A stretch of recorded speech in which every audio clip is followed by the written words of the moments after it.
Hey, Chad Peterman here, your host of the Can't Stop the Growth podcast, a show that advances the home services industry and beyond. In this exclusive series, I've joined forces with Camp Digital to bring you powerful learnings that advance you and your business in the realm of all things marketing. Together, we bring content that empowers you to build a positive, healthy workplace for you, your people, and your bottom line. So let me officially pass the mic to Camp Digital for today's episode, chock full of insights that you can take and apply to your growth. Now listen and grow. Welcome to Around the CAMPfire. I'm Katie Donovan, CEO of Camp Digital, and I'm excited to share conversations with real home service business owners and executives.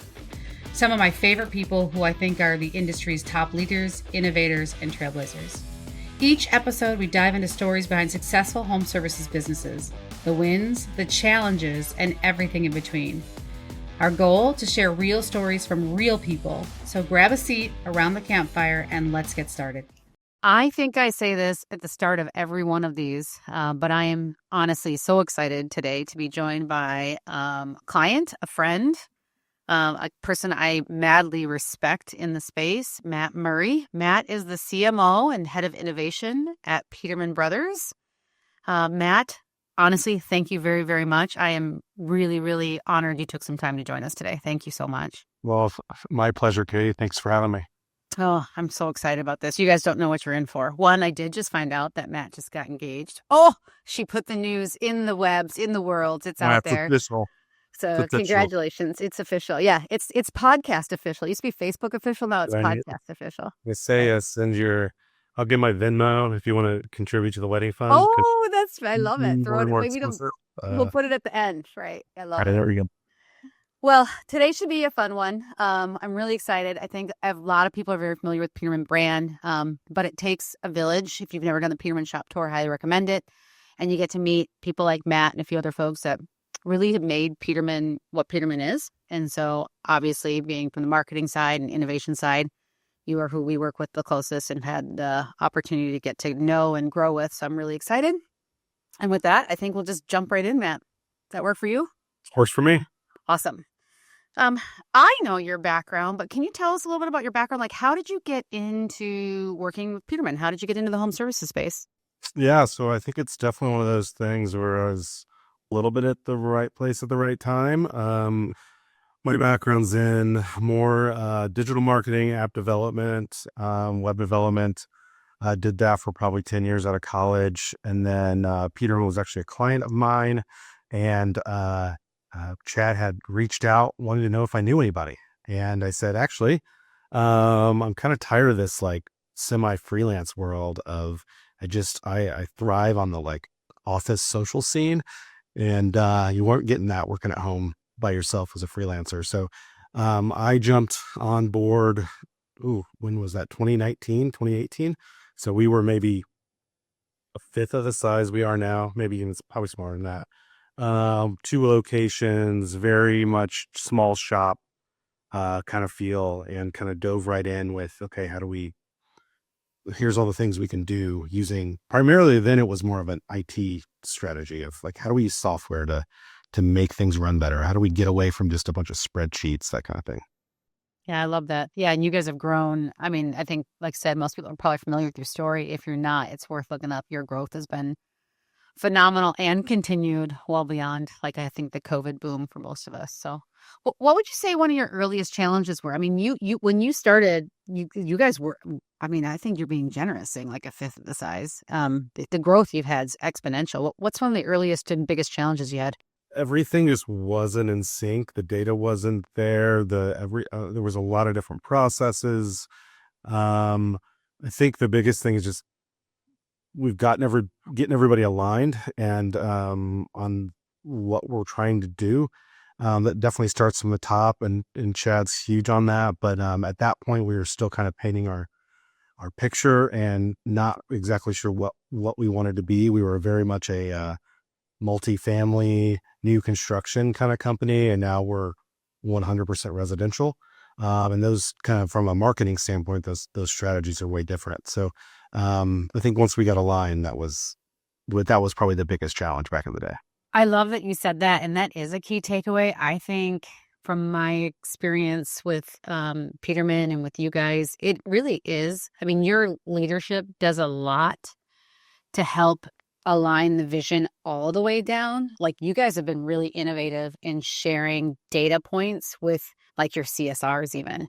I think it was you who told me that you even tell your CSRs like what an average cost per call is. That's Yeah. wild. I love It's that. huge. Giving them the why behind what we're doing. Like, yeah, they really appreciate it. We're like, do you guys know what these leads cost that are coming in on the phone? And once they realize that, oh, that lead costs maybe $100, they're like, oh, okay, I'm going to treat this a little bit differently. So, um, we run very transparently around here. It's very, our numbers, if you're in our shop, the numbers are on the wall, the numbers are on TVs outside my office. Like, we're very open to like, this is the goal, here's where we are. And what do we need to do to achieve that goal? I love that.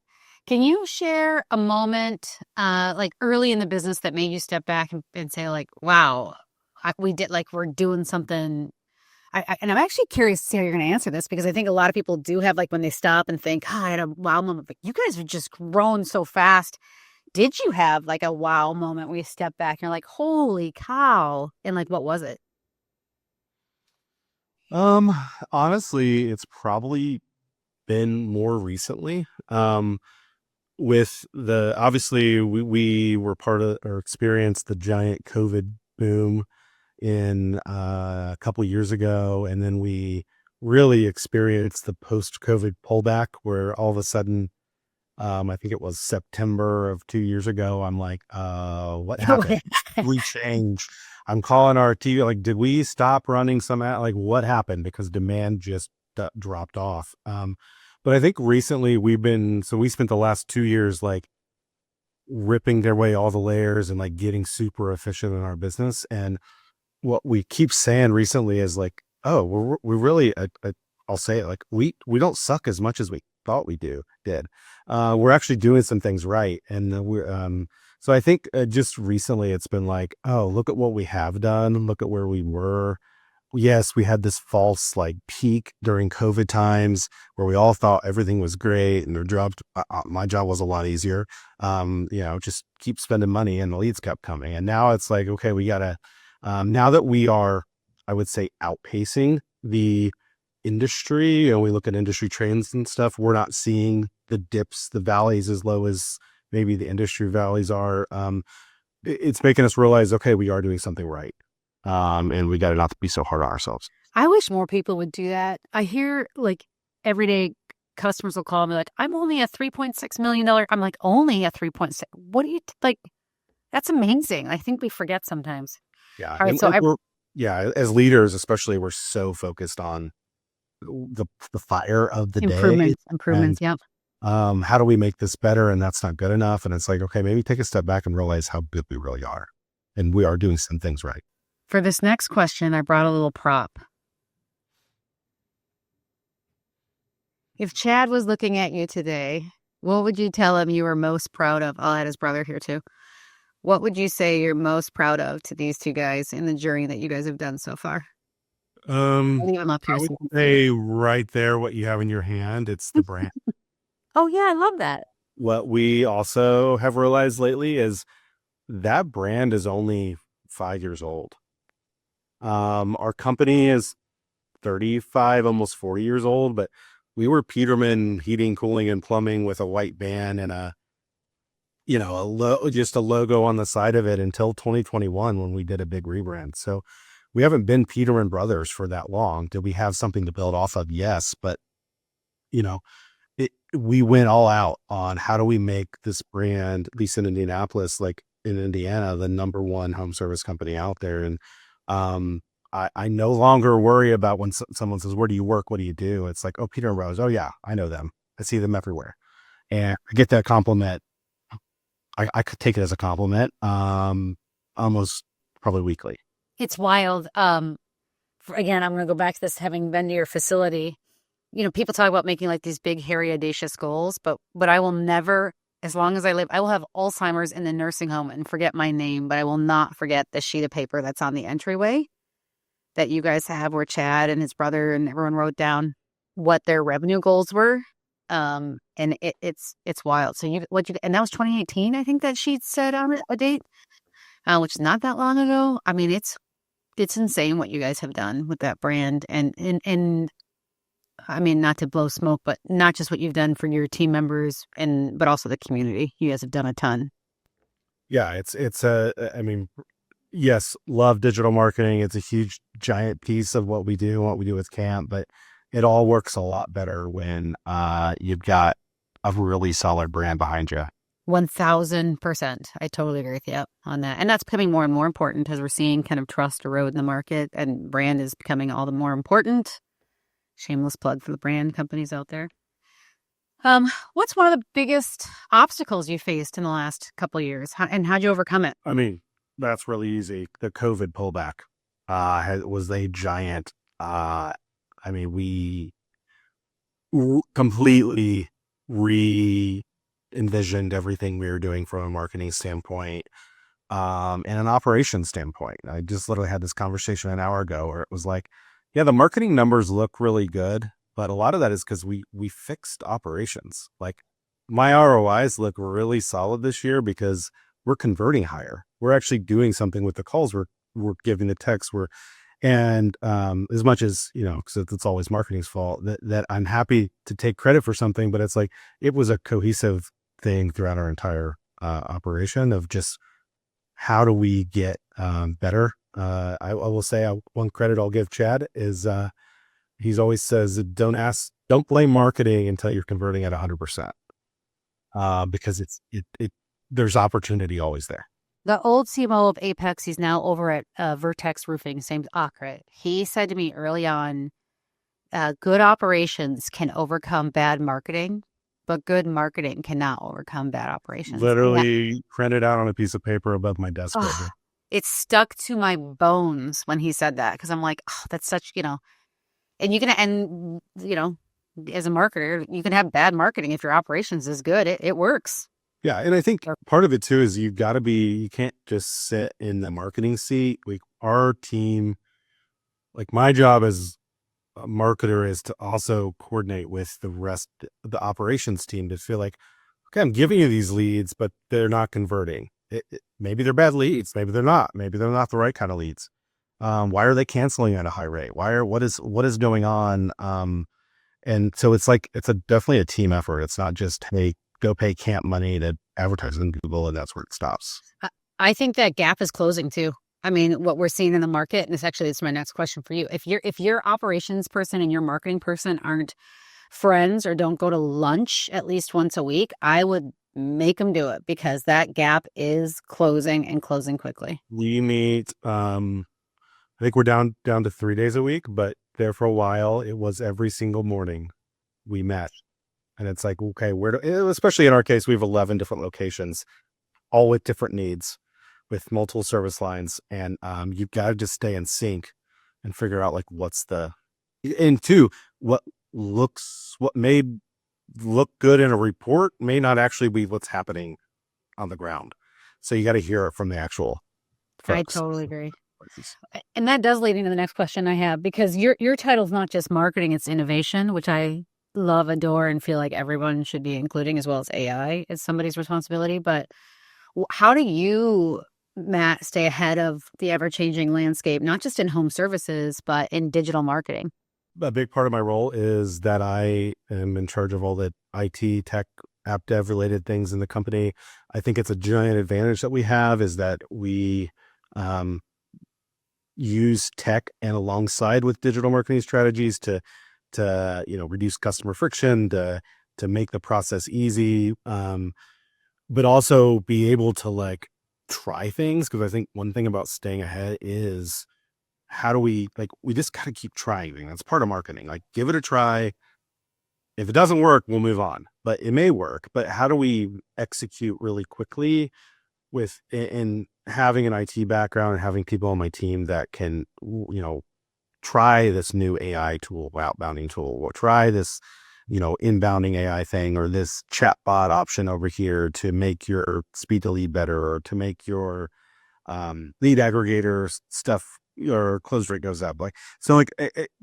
We're very agile around here, and we're very much like just give it a try. And if it doesn't work, we'll change it. But that's one thing we've gotten back to in the last year or so. I always say it used to be we'd come up with some crazy idea on a Friday and implement it on Monday. And if it didn't work, we change it on Friday again. But almost got to a point during the COVID boom where it was like things got too big and we were no longer being risky and taking chances. And as long as those chances are measured, and we're fine to do that around here. You just said a bunch of really great buzzwords, so I'm going to kind of circle around a few of them. One of them, you talked about speed to lead, you talked about, agile. What is like one key trend or shift in the home services space that sitting in your seat, you'd be like, hey, everyone, you got to be paying attention to this. You got to be trying this, testing this, working with this. Is there like one specific area you'd point everybody to? Specifically the digital marketing space, the biggest thing we're using right now is aggregators to kind of pick up particularly new install leads. The key there is like you can buy leads all day long, but if you don't have a process to coming to speed the lead, if you don't have a process to execute on those, they're not going to work. One thing we're doing there is we're using AI to outbound on our aggregator leads, and we're seeing like a 15% lift in booking rates. That's wild. Because people just don't answer their phones anymore, and so you gotta just call the heck out of them before they finally book something, or at least tell me no. But we always say you got to be the crazy ex-girlfriend, and you call them until they ask for a restraining order or purchase order. Yeah, it's or purchase order. Yeah, RO or PO. Yep, I love that. We say that all the time. You got to take that approach, and so I think that's more on the lead gen side of things. Obviously, there's a huge shift with like AI search and things, but talking to the folks at like Google that we had that conference a couple months ago with you guys. I think there's still a lot to be known, a lot of unknowns out there. So we're not actively like changing our strategy, but we're definitely keeping an eye on everything.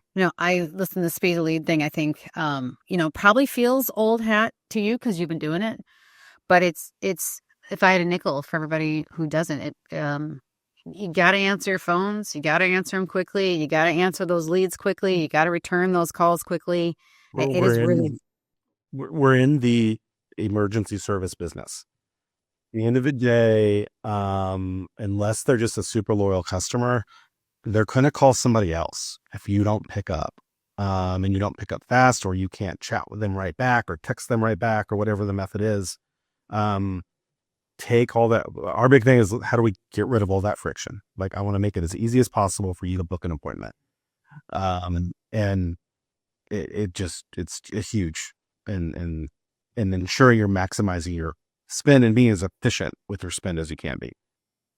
I've said this before to people, but I'll say it to you, kind of changing topics slightly on you. Whenever I've been to your business, there's a lot of people that work there.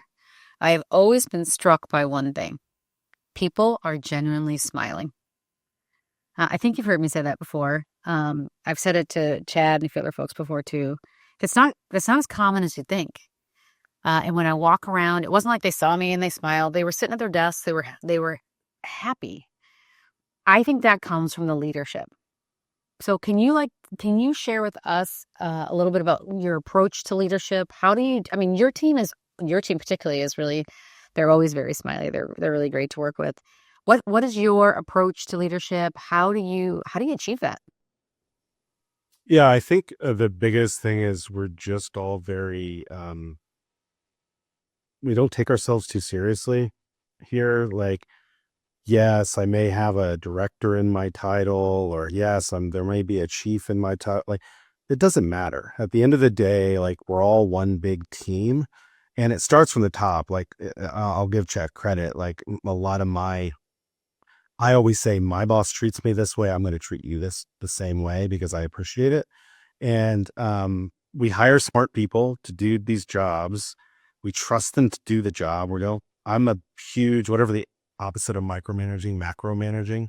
I think you made that up, but I love it. Yeah.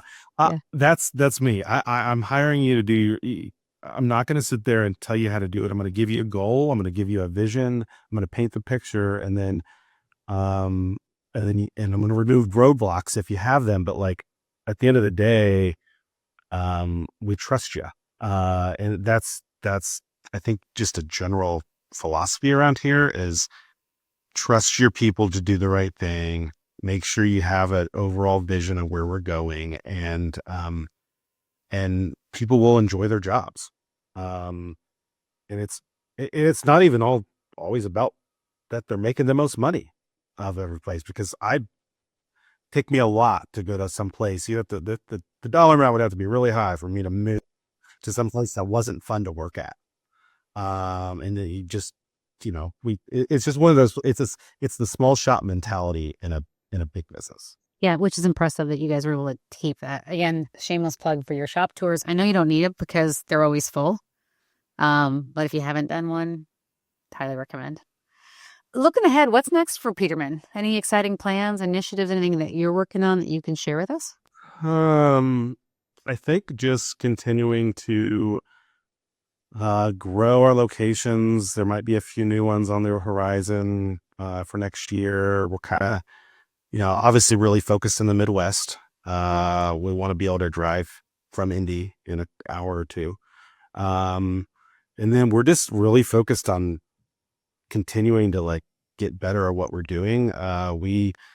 Lately, honestly, the focus has been in Indianapolis. It's like, okay, we're so focused on these other branches, and there's still a ton of room here to grow and to serve more people. So, I think with some fun things in marketing, some fun campaigns we've got on the horizon for next year. Now that we're finally like, I feel like out of this COVID bubble that we were in, or like we've recovered, let's say that. We're getting a little more aggressive on branding initiatives and things for next year. So I think I'm excited about that, because I love a good billboard campaign or something like that, but also that takes a big investment that you're not going to see a return on right away. So that was the first thing to get cut back a couple years ago, and it was like, okay, let's pull back on some stuff. So I'm excited for that. And then just I think the continual evolution of like, what can we do with technology and AI, and how does that affect marketing and what we're doing online? What's your favorite way to start your day? I'm an early bird. I like to get in early. Prior to kids, I used to get in the office about 6 o'clock every morning. Oh my gosh.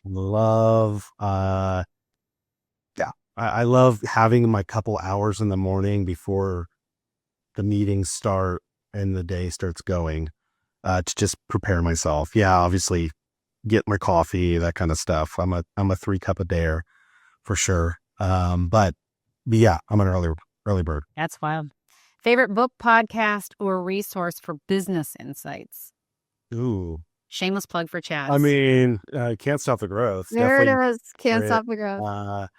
I also love, I'm always listening to Tommy's podcast. I just think there's some good information. So good. But yeah, I'm not a big reader. I'm definitely more of a listener. My mind just wanders too much to read a lot, but yeah. Love it. This one, I feel like I know what you're going to say here, but maybe I won't. Maybe I'll be surprised. What's your one tool or piece of technology that you could not live without in your business? Oh, in my business? In your business. In the business. I mean, our business, we couldn't live without Service Titan. That's it. Sure. I thought that's one you were going to say for sure. Yeah, for sure. Greatest strength as a business leader. I think I touched on this, but I think this just humility. I'm an expert, but I'm not the expert. I don't know everything. Like to my team, it's like, hey, we welcome your feedback. Tell me what you think should be different. Tell me if you think what I think is wrong. That's a big piece of how I lead, at least, is I love that. Hey, we're on the same playing field. If you could go to lunch with any business leader, current, past, present, future, who would it be?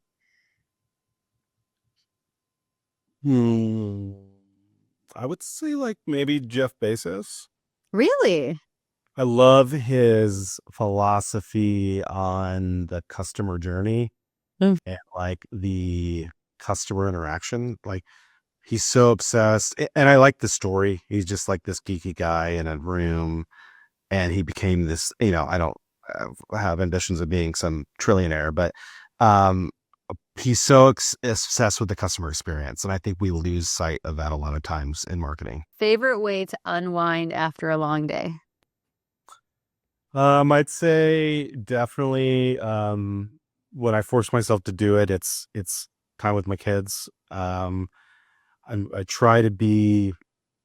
I'm not always great at it, but I try to be very intentional of like putting my phone down and like, let's watch a movie, let's do something you guys want to do, because I wasn't that great at that in my previous life, as in like 5 years ago, where it was just, work. And it's really easy to open that laptop up when you get home and you're all of a sudden still working till 10 o'clock at night, and your kids notice it. So I've tried to do a better job at that, because I realize they're now 6 and almost 10, and I feel like they were just born. So like I'm halfway through with one of them, and I'm like, oh crap, you just grew up really fast, and I want you to remember that I was around. It doesn't slow down, I'll tell you that. All right, and last one. This is one of the hardest ones for people. What's one word to describe your business journey so far? I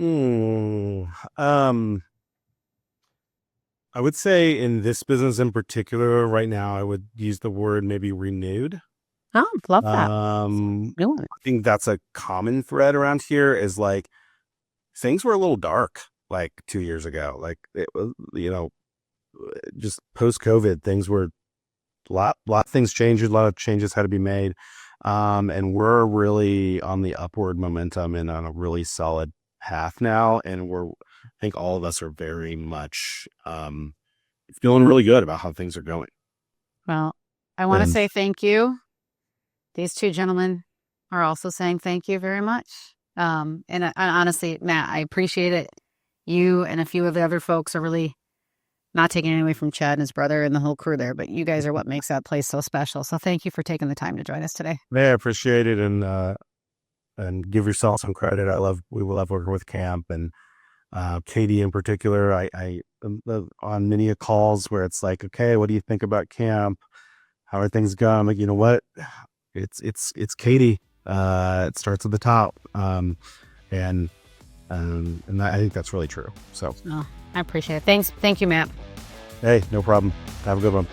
Thanks for tuning in. If you'd like to connect with me personally, you can find me at chadmpeterman.com. To see what our team's up to, you can visit petermanbros.com. Don't forget to check out the YouTube channel and consider joining the CSTG Arena. As always, keep growing out there.